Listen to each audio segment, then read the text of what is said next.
народ, земляки, сограждане. К сожалению, в нашем Казахстане есть такая корпоративная составляющая в виде олигархов и коррупционеров.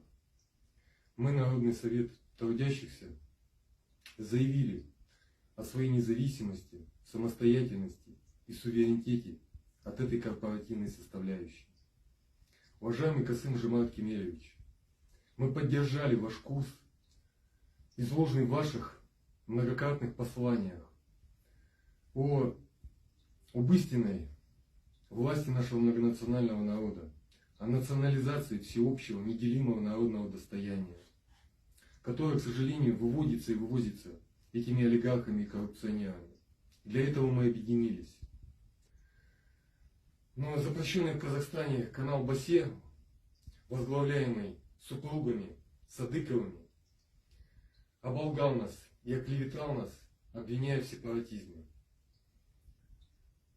Этот процесс подхватил Аблязов и другие многочисленные блогеры, которые стали вводить народ в заблуждение.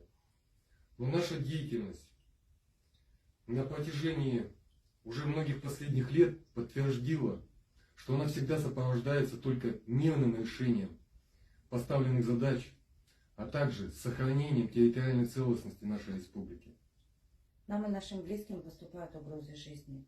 Все видео и скрины доказательств имеются в наших телефонах, которые изъяты сотрудниками КНБ. Заинтересованные лица специально используют данную ситуацию для раскачивания розни в стране. Просим вас взять на контроль все соцсети и выявить провокаторов. Мы не хотим стать кровавой жертвой в чужих играх.